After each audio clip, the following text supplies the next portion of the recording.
ఉద్యోగ సంఘాలు రెచ్చిపోవాలి, గొడవలు చేయాలి, సమ్మెలు చేయాలని నేను పొరపాటున కూడా చెప్పను. కానీ మీ సమస్యలు కనుక ఇప్పుడు పరిష్కరించుకోకపోతే శాశ్వత అపరిష్కృతంగా మిగిలిపోతాయి. డిఎల్ లాంటి వాటిట్లో ఇప్పుడు వచ్చినటువంటి ఆ జీవో ఒక రకంగా ఒక డేంజరస్ బెల్. దాదాపుగా క్రిందసారి జగన్ ఉన్నప్పుడు, అంతకుముందు చంద్రబాబు గారు ఉన్నప్పటి నుంచినే బిగిన్ అయినటువంటి ఏంటవి అంటే డిఏలు పెండింగులు పెట్టడం, వాయిదాలు పెట్టడం. అంతవరకు బాగానే ఉంది. ఆ డిఏ అమలు రేపే చేస్తున్నామంటూ అదేదో ఉదారంగా చేస్తున్నట్టు చెప్తున్నారు. ప్రభుత్వాలు ఉదారం కాదు, అది ప్రభుత్వాల రూల్ ప్రకారం చేస్తున్నారు. కరువు బత్యం అనేటటువంటి జీతం పెంపు కాదు, జీతం పెంపు అనేటటువంటిది ఏదైతే పిఆర్సీ సిస్టంలో అయితే ఇప్పుడు ఈ జీవో ఇచ్చింది ప్రభుత్వానికి తెలియకుండా ఇచ్చారంటే అమాయకత్వం. సరే మార్చారు మళ్ళీ. ఏంటది? పెన్షనర్లకు సంబంధించినటువంటిది. ఫస్ట్ వాళ్ళకి చూడండి, ఇవాళ మీరందరూ ఉద్యోగాలు చేసేవాళ్ళు రేపు పెన్షనర్లుగా మారుతారు. ఇప్పుడు వాళ్ళ సమస్యలు మీరు పట్టించుకోకపోతే రేపు పొద్దున మీ జీవితాల సమస్య ఏంటో కూడా ఇప్పుడు ఈ జీవోలోనే వచ్చింది. నెంబర్ 1, పెన్షనర్ల దాంట్లో ఏమైంది? వాళ్ళకి ఇవ్వాల్సిన డిఏ ఒక డిఏనే ఇస్తోంది. ఇప్పుడు ఆ డిఏ డబ్బులు 2027లో ఏడాది పొడుగునా ఇస్తామన్నారు. సరే మళ్ళీ ఇప్పుడు మార్చుకున్నారు, బాగానే ఉంది. కానీ అది భవిష్యత్తులో ప్రమాదానికి సూచిక. ఇప్పుడు ఈ 4 డిఏలు ఎప్పుడు ఇస్తారు? ఒక డిఏకి 2 ఏళ్ళు పడితే మిగతా 3 డిఏలు ఎప్పుడు ఇస్తారు? పిఆర్సీ ఎప్పుడు వేస్తారు?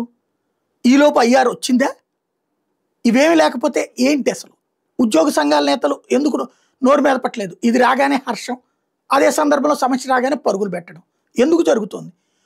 జగన్ టైంలో 20,000 కోట్ల రూపాయల దాకా బకాయిలు పెట్టాడు. అంతకుముందు చంద్రబాబు గారి టైంలో 5,000 కోట్ల రూపాయల దాకా బకాయిలు పెట్టారని చెప్పినట్టు జగన్ 20,000 కోట్లకి తీసుకెళ్ళాడు బకాయి. ఇప్పుడు ఈ 18 నెలల్లో 12,000 కోట్లు అడిషనల్ యాడ్ అయినాయి, 32,000 కోట్లు. ఇప్పుడు కనుక ఈ బకాయిలు తీసుకోలేకపోతే ఇవి ప్రభుత్వాలకి 50,000, 70,000, 1,00,000 కోట్లు అయితే ఎందుకు ఇస్తారు? ఎవరికాళ్ళు తప్పించుకుని పక్కన వాళ్ళకి వస్తారు. రెండవది, ఈ కాన్సెప్ట్ బిగిన్ చేస్తారు, మీరు రిటైర్ అయ్యేటప్పుడు ఇస్తాం. అప్పుడు ఎవడు ఉంటాడు? రాజెవడు, రెడ్డి ఎవడు? ఈ పెన్షన్లకు సంబంధించిన వాళ్ళకి కూడా తర్వాత ఇస్తామంటే అప్పటికి ఎవరు బతుకుంటారు? ఎవరికి ఎలాంటి పరిస్థితి ఉంటుంది? పెన్షనర్లకి వాళ్ళ అవకాశం ఏంటి? అప్పట్లో కేసీఆర్ అనుకుంటారు రిటైర్ అయ్యే రోజున వాళ్ళకి సన్మానం చేసి వాళ్ళ డబ్బులు వాళ్ళకి ఇచ్చి పంపించాలని. చంద్రబాబు గారు కూడా అప్పుడు అట్లాగే చెప్పారు 14-19. బట్ కొన్ని రోజులు జరిగినాయి, ఆ తర్వాత ఏమైపోయినాయో తెలియదు.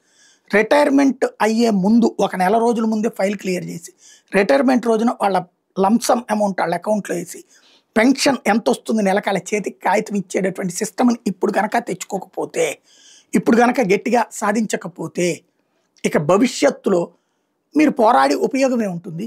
ఇంకోటి, మిగతా వాళ్ళని కలుపుకెళ్ళడం. సచివాలయ ఉద్యోగులు కలుపుకెళ్ళడం, వాళ్ళ సావు వాళ్ళదంటున్నట్టుంది. విద్యుత్ ఉద్యోగులు వాళ్ళ సావు వాళ్ళదన్నట్టుంది. ఆర్టీసీ ఉద్యోగులు వాళ్ళ సావు వాళ్ళదన్నట్టు. ఇట్లయితే మీలో మీకు ఐక్యత లేకపోతే ఎట్లాగా? వ్యతిరేకత విషయంలో వస్తున్న ఐక్యత అవసరాల విషయంలో, పరిష్కారం విషయంలో లేకపోతే ఇవాళ 32,000 కోట్లు, రేపు 50,000 కోట్లు, మళ్ళీ పెన్షన్ ఇవి వస్తుంది కదా డిఏ. వాటి అన్నీ ఏం చేస్తారు? ఇది గనక ప్రభుత్వానికి కూడా ఇక్కడ ప్రత్యేకంగా నేను ఇంతకుముందే ప్రస్తావించాను, దాదాపు నెల రోజుల క్రితం ఏమో, ప్రభుత్వం కూడా దీని భారం తొందరగా దించుకోవడం బెటరు. ఒకేసారి మొత్తం 32,000 కోట్లు ఇవ్వడం కష్టం. కానీ ఈ ఏడాదికి ఒక 6,000 కోట్లు, ఈ రాబోయే 4 ఏళ్ళు ఉంది వీళ్ళ ప్రభుత్వం, ఏడాదికి 7-8,000 కోట్ల రూపాయలు చెప్పిన మేము తీర్చేస్తాం ఇది అంటే హ్యాట్స్ ఆఫ్ చెప్తారు చంద్రబాబు గారికి. ఆ దిశగా అడుగులు వేయించుకోవాల్సింది. ఎందుకంటే ఉద్యోగులు వ్యతిరేకత, వాళ్ళ కుటుంబాల వ్యతిరేకత బాబు గారి అధికారంలోకి రావడానికి కారణమైనటువంటి అతిపెద్దదైనటువంటి అంశం. అది గుర్తుపెట్టుకోవాల్సింది ఇక్కడ.